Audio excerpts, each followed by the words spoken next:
We now come to Prime Minister's questions. Lynn Brown.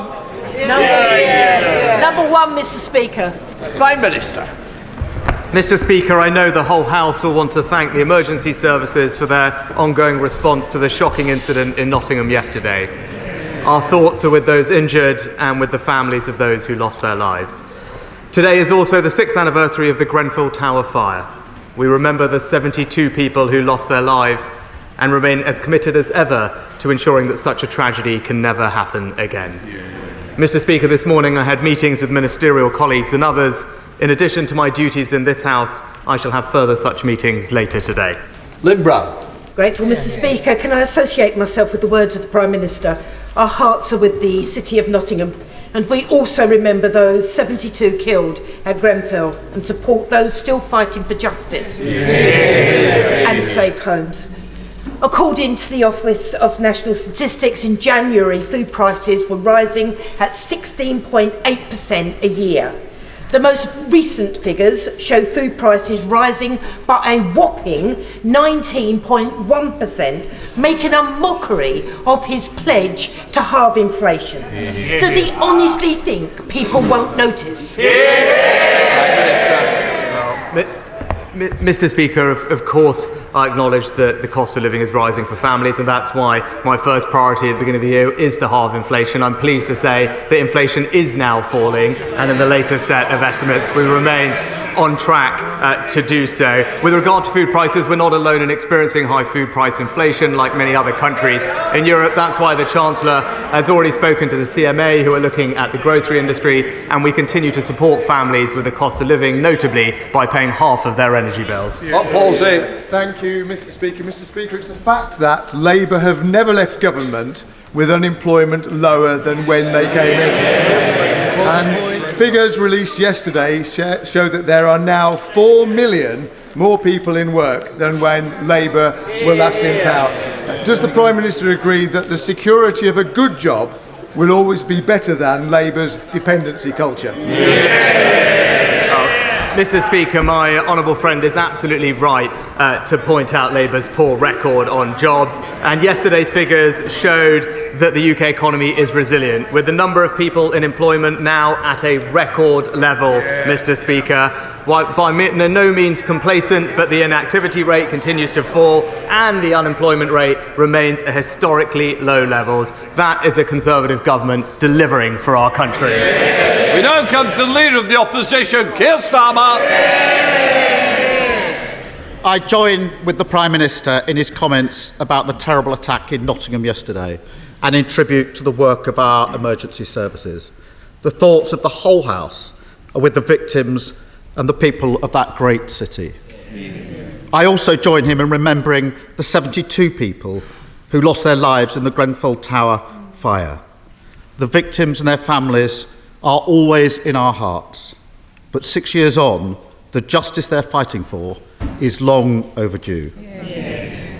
Mr. Speaker, all across the country, people are worried about their bills, the price of the weekly shop and the spiralling mortgage rates.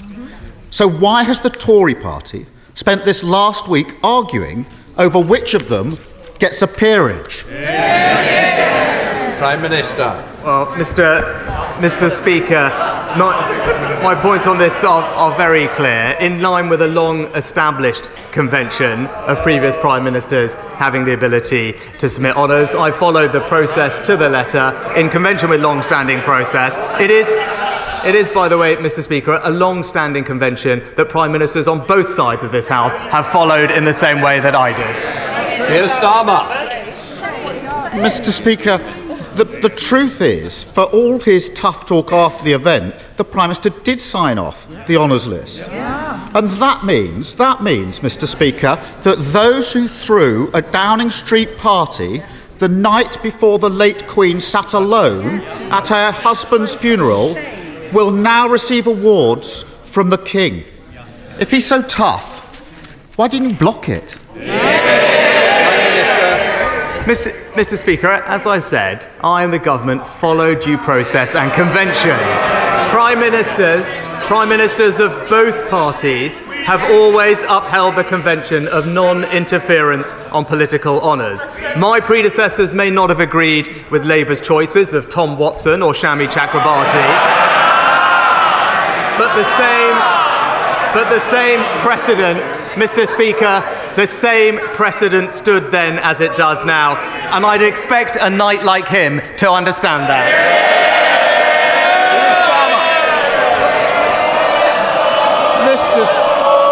I think we will have more if we carry on. It'll be more outside rather than here. Keir Starmer. Honour should be for public service, not Tory cronies. But Mr. Speaker, isn't this the case? He was too weak to block Johnson's list. And that also means that those who spent their time helping cover up Johnson's law-breaking are rewarded by becoming lawmakers for the rest of their lives. Is his message to the British public, if you don't like it, tough? Mr. Speaker, it's right that we use the honour system to recognise people, almost 2,000 people a year, from members of the England Lionesses team to the first Asian police officer in Greater Manchester. But he talks about putting people in the House of Lords. Perhaps he could explain why he put forward for a peerage the former MP, Labour MP Tom Watson, who spread vicious conspiracy theories that were totally and utterly untrue, damaged public discourse and inflicted misery on innocent people. Can I just say to the Prime Minister, you shouldn't criticise other members. Also, you're not responsible for the other parties. You are the Prime Minister that's answering the questions, not asking the questions. Keir Starmer. Order.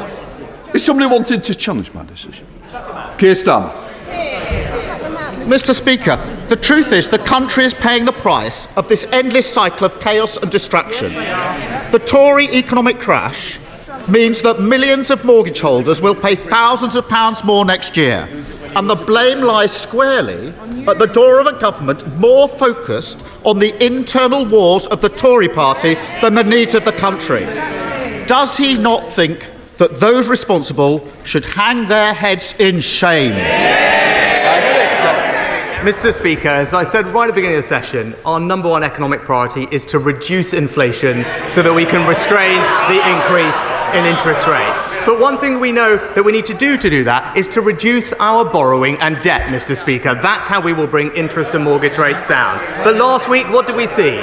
Labour confusion with the Shadow Chancellor attempting to water down their plans to borrow £28 billion more a year. But she was promptly overruled by the Shadow Energy Secretary, the former leader, who said that they were 100% not abandoning their pledge. It really looks like Labour's offer never changes. It's uncontrolled borrowing and more chaos with Ed Miliband. There's only one party that broke the economy. They're sitting right there. And there's a reason they can't fix the problems facing the country, because they never take responsibility for the damage that they've done. And it's not just Johnson. The Prime Minister's immediate predecessor is hoping to reward those who made her reign such a rip-roaring success. On her honours list are the masterminds of that kamikaze budget, the economic extremists of the Institute of Economic Affairs, those whose disastrous ideas crashed the economy and left the country to pick up the pieces. Will the Prime Minister block that honours list, or will he buckle to her as well? Mr. Speaker, if you want disastrous economic ideas, all you have to do is Labour's economic policy on energy. I mean, it's an energy policy that seeks to ban all new British oil and gas drilling, Mr. Speaker, jeopardising 200,000 jobs and our energy security at a time of international conflict. Despots like Putin are the only people who will welcome such a policy. His predecessor once said that he wanted British jobs for British workers. His policy is British jobs for Russian workers. Keir Starmer. Mr. Speaker, if he spent if he spent as much time focused on the economy, the NHS and the asylum system as he does haggling with his predecessors about who gets honours, the country would be in a far better state. But once again, he's lost control, and once again, it's working people paying the price. And if he disagrees with that, why not put it to the test? End the boasting, the excuses, the Tory chaos. See if he can finally find somebody, anybody, anywhere to vote for him and call a general election now. Mr. Speaker, he talked about asylum just this week. It was the Labour Party that voted against plans to tackle illegal migration. Just this week, it was the Labour Party that voted against plans to tackle disruptive protesters by their funding eco-zealots, Mr. Speaker. But we're getting on and delivering for the country. We're delivering record employment and the fastest wage growth in years, Mr. Speaker. It's clear only the Conservatives are going to deliver for the people of Britain. Mr. Speaker, crime is down significantly and falling. Police officer numbers are at an all-time high, but the police funding formula remains elderly and out of date and penalises counties like my own of Hampshire to the tune of many millions of pounds. Previous administrations have made the commitment that a new police funding formula would be in place by the general election. Can I invite the Prime Minister to make the same commitment, please? Prime Minister. Well, Mr. Speaker, recognise that the current police funding formula no longer accurately reflects demands on policing, and that is why the review is carefully considering local factors for each police force. Our priority is to deliver a robust, future-proof funding formula, but it is important that we take the time to get that right, and I know that the Home Office will continue to keep the House updated on our progress. We now come to the Leader of the SNP, Stephen Flynn. Thank you, Mr. Speaker. I would just like to echo the sentiments of the Prime Minister and indeed the Leader of the Opposition in relation to the terrible incident in Nottingham, and indeed our thoughts are with all of those still reeling from the tragedy at Grenfell all these years later. Mr. Speaker, during his ill-fated leadership bid late last summer, the Prime Minister warned of the perils of mortgage rate rises. Indeed, he stated, and I quote, "It's going to tip millions of people into misery, and it's going to mean we have absolutely no chance of winning the next election." Given that mortgage rates continue to rise, does he still agree with his own electoral analysis? Mr. Speaker, which is absolutely why our economic policy sets as our number one priority to reduce inflation and thereby bring interest rates, which, by the way, Mr. Speaker, have also risen in pretty much every developed economy around the world, more so in places like America and New Zealand, similar in other countries as well, like Australia. But it is important, in order to reduce inflation, that you do need to have control over borrowing, Mr. Speaker, which is why we, unlike the party opposite, are disciplined with regard to the public finances. But these are the issues that we should be focused on. I saw that the SNP yesterday, Mr. Speaker, had a meeting to discuss their future, but the only thing they managed to decide was that they should send Nicola Sturgeon some flowers. So can he tell us, did he sign the card? Stephen Flynn. Mr. Speaker, respectfully, I think the Prime Minister needs to grow up. There is an elephant in this here chamber when it comes to the dire economic circumstances facing the UK, and that's Brexit. The Tory benches, they don't want to accept it, and the Labour Party, they don't want to talk about it. But whether it's food prices, energy prices, or indeed mortgage prices, households in Scotland are being shafted by Brexit. So can I ask the Prime Minister, will he apologise for the cycle of misery that Westminster has caused? Prime Minister. Mr. Speaker, while his party leader calls Nicola Sturgeon the most impressive politician in Europe, we are getting on delivering for the people of Scotland, Mr. Speaker, paying half of their energy bills, making sure that pensions rise, making sure that there's direct support for those who need it with the cost of living, and crucially, ensuring that we secure over 200,000 jobs by supporting Scotland's North Sea oil and gas industry, something opposed by his party. Carl McCartney. Good afternoon, Speaker. Lincoln will soon benefit from £20 million worth of levelling up funding to deliver a traffic bridge over the Wearway to stop the city being permanently gridlocked by the Labour City Council's huge Western Growth Corridor housing development. This is truly levelling up for areas of the north in action. will my right honourable friend affirm his commitment to my Lincoln constituents and businesses that he and his government will continue to help level up Lincoln and other areas in the north of our great country?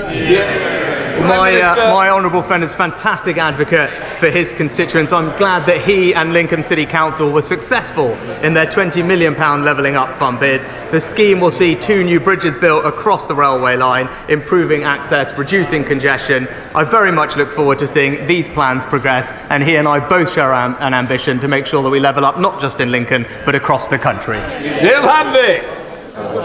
The Leader of the Opposition recently ventured out of London, visiting my constituency, to deliver a one-nation British Labour vision of Scotland. However, he neglected to mention that he intends to continue London's plunder of Scotland's vast energy wealth, just like the Tories, continuing the economic vandalism of Brexit, just like the Tories, and deny Scotland's right to self-determination, just like the Tories.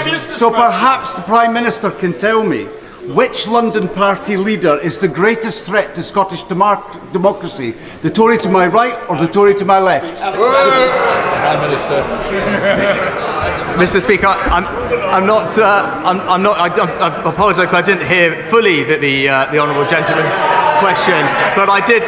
From what I could gather, I think he probably agrees with me that the Leader of the Opposition is not the right person to lead our country. Theresa Villiers.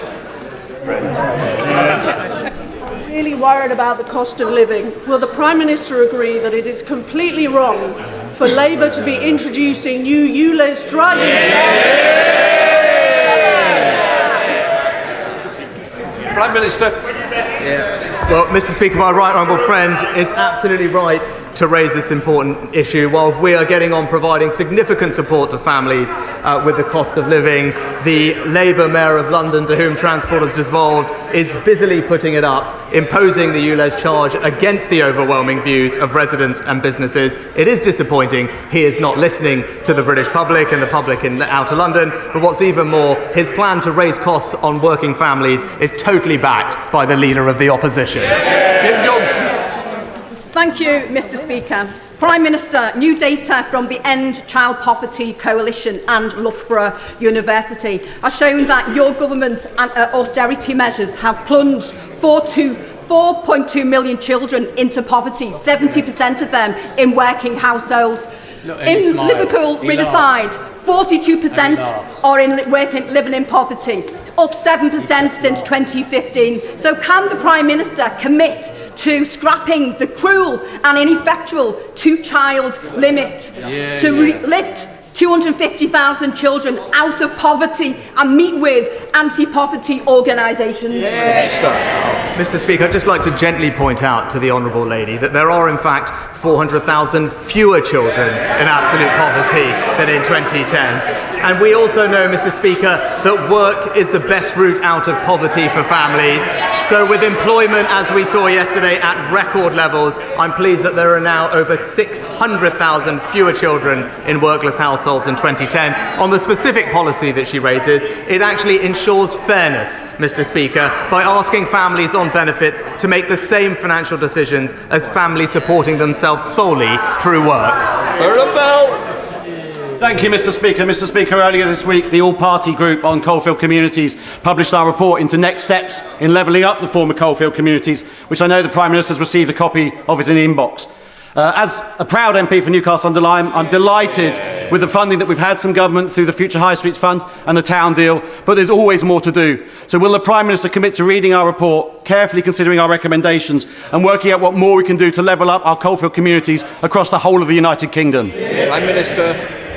Well, Mr. Speaker, I very much welcome the work of the APPG for coalfield communities and indeed the breadth and ambition of their policy contributions. We are committed to levelling up the UK by spreading opportunity more equally across the country, investing in and empowering places that need it the most, and including coalfield communities. And I look forward to discussing and hearing from the honourable gentleman further. Wendy Chamberlain. Thank you, Mr. Speaker. My vulnerable constituent, whose finances are held in trust, was wrongly billed £4,000 by 2 energy companies that now no longer exist as a result of the energy market crisis. Energy is one of the most basic services and there is no Charter of Rights for consumers. We still don't have this resolved. Does the Prime Minister agree that we need such a charter? Mr Speaker, I'll happily ensure that the appropriate minister writes the Honourable Lady with a specific response on her constituents so we can try and resolve that issue. Gary Sambrook. Mr Speaker. Recently, the Independent Regulator for Social Housing issued a notice against Birmingham City Council for the state of its social housing, with 23,000 homes not meeting the Decent Home Standard, over 17,000 homes not receiving asbestos checks, over 15,000 houses not having electrical safety checks, and over 1,000 homes not having fire risk assessments. Rather refreshingly and honestly and astonishingly, a Leeds Labour memo put the blame for this at the heart of the Labour group in Birmingham. And so, does the Prime Minister agree with me, Mr Speaker, but it's time that we have serious intervention in Birmingham to make sure that people can have decent homes to live in? Mr Speaker, the failings identified in Birmingham are wholly unacceptable. The Regulator for Social Housing has made clear that Birmingham must take immediate action to address those issues and will be monitoring the Council's progress closely. I also understand that the Secretary of State has requested a meeting with Birmingham City Council and will be holding them to account. Damien Hamilton. Mr Speaker, Ilkley Homes builds thousands of modular houses every year in its factory near Leeds, many of which are completely carbon zero, meaning no bills at all for residents. But today, it is facing the prospect of collapse, putting 4,200 future homes and 1,500 current jobs at risk. Now, given that the Home Builders Federation says new housing units could drop to just 120,000 next year, does the Prime Minister now accept that his government's scrapping of housing targets was the wrong decision? Well, Mr Speaker, it wouldn't be right for me to comment on the circumstances of any individual company, but what I can say is I make absolutely no apology for respecting what local communities want in their local areas. Whilst the party opposite may want to ride roughshod over the views of local communities and impose top-down housing targets and carpet over the Greenbelt, that is not something that this government will do. Robert Courts. Thank you, Mr Speaker. As we speak, the Royal Air Force is operating the Hercules farewell flypast over all parts of the UK. For over 107 years, my constituents of 47 Squadron have defended our country, including over 50 operating the legendary Hercules. Now, as the Squadron stands down, would my right honourable friend join the whole House in paying tribute to this remarkable record of service of this amazing Squadron? They're all men and women who have made their country proud. Well, Mr Speaker, I join my honourable friend in paying tribute to 47 Squadron. Their association with the Hercules now stretches for 45 years.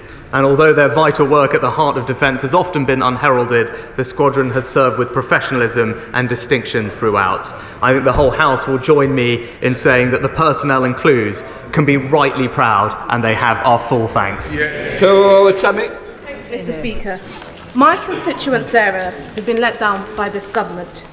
Her elderly father, a veteran living with cancer, has developed serious heart problem. His next appointment is scheduled for November. In the cost of living crisis, my constituent paid for private care, as he cannot wait 5 months for an appointment. He has now been diagnosed with heart failure. This is the reality of Tory Britain. Elderly and sick people are neglected and turned away. The Conservatives have broken the NHS and they've broken Britain. The British public deserves so much better. Only the Labour Party can deliver this. So when will the Prime Minister call a general election? Well, Mr Speaker, I am very sorry to hear about, I believe it was Sarah's father, and I hope he has a speedy and gets all the treatment that he needs. With regard to the NHS, Mr Speaker, we're investing record sums in the NHS, but also with more doctors, more nurses, more diagnostic scans to identify cancers earlier, and with elective surgical hubs to get the wait lists down. We're starting to see progress, having practically eliminated those waiting 18 months, but there is more work to do, Mr Speaker, and I'm pleased that the NHS is fully supporting our plan and getting on with delivering it for people. Alert Colburn. Thank you very much, Mr. Speaker. Can I thank the Prime Minister and the Health Secretary for the recent announcement that the Epsom and St Helier NHS Trust can proceed with plans to improve and upgrade St Helier and build a brand new hospital in Sutton. Now, the NHS Trust is really ready to go. They're further along than other trusts in that cohort. So can the Prime Minister assure me that when the Trust is ready to go, the Treasury and the Government will be ready to give the green light to them as well? Prime Minister. Well, can I thank my honourable friend for all his campaigning and focus on this issue for his constituents. We remain committed to the new hospital scheme for the Epsom and St Helier University Hospitals Trust. It will deliver brand new state-of-the-art facilities as part of our new hospital programme. I know the department are working closely with the Trust to make sure that we can progress works as soon as possible and expect the new hospital to be delivered by 2030. Mr Virendra Sharma. Thank you, Mr. Speaker. Throughout the war in Ukraine, the largest mobile operator, Q-Star, has kept its services operating at 93% and is investing millions in Ukraine's recovery. Will the Prime Minister therefore use next week's Ukraine Recovery Conference to bring together governments and the businesses to invest in Ukraine's telecoms recovery and ensure the people of Ukraine are kept connected with their loved ones throughout the war? Prime Minister. Can I thank my honourable friend for the very thoughtful and powerful question. He's absolutely right about the aim of next week's Ukraine Recovery Conference Summit, which we're very proud to be hosting, and indeed the theme of that summit is how to bring in private capital to help rebuild Ukraine after this devastating war, and I join him in paying tribute to all those companies who, in the face of the onslaught that they are seeing, are providing essential services for the people of Ukraine. They deserve our absolute admiration and support. Sally Ann Hart. Mr. Speaker, last week we acknowledged and celebrate carers, of which there are thousands across beautiful Hastings and Rye. Would the Prime Minister join me in thanking them all for their priceless value and congratulate Hastings Voluntary Action and the Isabel Blackman Centre in receiving local care for the Carers Awards for their support of unpaid carers in our communities, and the outstanding CQC-rated Radfield Home Care in Hastings, which recently won a national award? Prime Minister. Well, I join my honourable friend in congratulating carers in her constituency for all their awards. I'm also incredibly proud of our health and care staff across the country and recognise their extraordinary commitment. And I'd also like to pay tribute to unpaid carers and young carers for all that they are doing in Hastings and across our nation. Gelson. Thank you very much, Mr. Speaker. Funding to bring desperately needed inpatient mental health beds to Bedford is sitting in the bank account of our local mental health trust, not to be touched because of this government's ridiculous capital spending limits. So will the Prime Minister will meet with East London Foundation Trust, apply some common sense and find a way to release the cash to get this mental health unit built so my constituents don't have to travel miles to access services? Prime Minister. Mr. Speaker, we are investing record sums in NHS capital, and particularly I can tell the honourable member that we're putting more money into mental health services and taking more action than any previous government. At the heart of the NHS long-term plan is the largest expansion of mental health services in a generation. I'll ensure that the appropriate minister writes to him with an update on the conversations between his trust and their local capital plans. Henry Smith. Thank you, Mr. Speaker. What assessment has the Prime Minister made of the Eurozone being in recession and the UK economy experiencing growth? Prime Minister. Mr. Speaker, as we've seen recently, it's not just the OBR, but the OECD, the Bank of England and the IMF who have all upgraded the growth forecast for the UK economy. You know, whilst the party opposite may want to talk it down, it's the Conservatives that are delivering. Prime Minister, 39 women have died violently in Northern Ireland since 2017. The police are called to a domestic violence incident every 16 minutes, and ours is now one of the most dangerous regions in Europe to be a woman.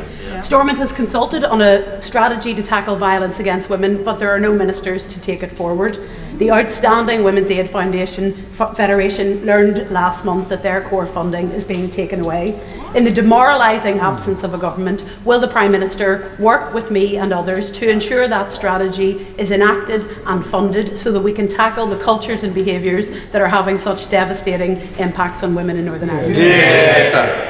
Well, Mr. Speaker, I join with the Honourable Lady in saying that it's absolutely right that we do everything to stamp out violence against women and girls. That's why the government passed the landmark Domestic Abuse Act, set up a 24/7 victim line and quadruple funding for victim support. She's also right to highlight, though, that the people of Northern Ireland are not getting the local government that they need and deserve. And I want to see that as much as she does, and I'll continue to work hard to bring that about. Philip Davis. One of the socialist landmines the Prime Minister has inherited from the former member for Uxbridge and South Ruislip. I'm sure the Prime Minister remembers him. He's the one who said that we should be more conservative. If only he'd had a majority of 80 and been Prime Minister, he might have been able to do something about it. But if one of the landmines he left behind was the idiotic triumph of the nanny state of banning buy one get one free and other special offers on products that the Department of Health thought was unhealthy. Now, at the best of times, that is an idiotic triumph for the nanny state, but during a cost of living crisis, it is utterly bonkers. So can I ask the Prime Minister if he will intervene, pursue a more conservative agenda, as the former member for Uxbridge would want him to do, and scrap this ridiculous policy? Prime Minister.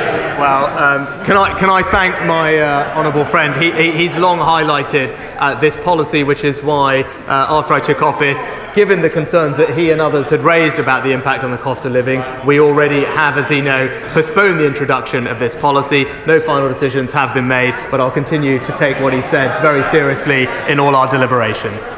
Stephen Doherty. Mr. Speaker, Citizens Advice Cymru have told me of soaring numbers of people coming to them struggling with housing affordability. And last year, the monthly cost of a new mortgage rose by 61% for the average semi-detached house. And most fixed-rate mortgages coming to an end in this current 12-month period were set at interest rates below 2%. So the crisis will worsen for homeowners and renters. Yeah. So what advice does the Prime Minister have for my constituents suffering the consequences of Tory economic chaos? Should they cut back on food, switch off the electric and gas, or get further into Tory-fuelled expensive debt? Well, Mr. Speaker, our number one priority is to halve inflation so we can reduce the upward pressure on interest rates. His constituents should know that what would make that task absolutely worse is his party's plans for tens of billions of pounds of unfunded borrowing, which would just exacerbate the situation. But what I would say is, for those homeowners that are worried, what they can do is ask for help through the Support for Mortgage Interest Payment Scheme, which has recently been adjusted. That support is there available for them. And my honourable friend, the Chancellor, has spoken with the FCA to ensure that banks treat all those in difficulty with the fairness and compassion that they need. Dr. Kira Miller. I was pleased to deliver my report into the opportunities provided by Deep Geothermal last week, and I'm looking forward to visiting the opening of the Deep Geothermal plant at the Eden project, championed by the member for St Austell and Newquay, next week. Will the Prime Minister join me in meeting with MPs that want to join him in having the benefits of a deep geothermal plant in their own constituencies? Prime Minister. Well, can I thank my honourable friend for his work on this report? I know it's an area that he's rightly passionate about. The government does support the development of geothermal projects in the UK, providing it can be done at an acceptable cost to consumers and in an environmentally friendly manner. I will ensure that he gets a meeting with a relevant minister to discuss his report and ideas further. Lillian Greenwood. Mr. Speaker, Nottingham is devastated by the senseless attacks that took place on our streets yesterday. The thoughts and prayers of the whole city are with the family and friends of those killed and with those injured. It is absolutely heartbreaking to see the pictures of University of Nottingham students, Barnaby and Grace, whose young lives, so full of potential, have been tragically cut short. As ever, we thank the emergency services who acted quickly and courageously to save lives. Will the Prime Minister ensure that his government provides the police, the universities and others in our city with everything that they need to support our constituents following these horrendous events. Minister. Mr. Speaker, like the rest of the country, I've been moved by the heartbreaking tributes from their loved ones. This is an extraordinarily difficult time and every parent's worst nightmare. The hearts of the whole country are with the families and all those who have lost their lives. As the Honourable Lady will, I'm sure, understand, I can't comment further at this stage, given there's an ongoing situation, but the Home Secretary will be making a statement after Prime Minister's questions. Final question, David Simmons. Thank you, Mr. Speaker. Mr. Speaker, my constituents in Ickenham and South Hayfield benefit enormously from the work of the police based in the nearby Uxbridge police station, which only remains open because of the campaign by the Conservative-led council to stop the Mayor of London from closing it down. Does my right honourable friend agree that as we invest in more police, those police need good local police stations to work from? Prime Minister. Mr. Speaker, I think my honourable friend put the point very well. Whether it's campaigning to keep open their local police station or indeed opposing the ULEZ charge that would put up costs for hard-working families, it's the Conservatives in Uxbridge that are delivering for their community. That completes Prime Minister's questions.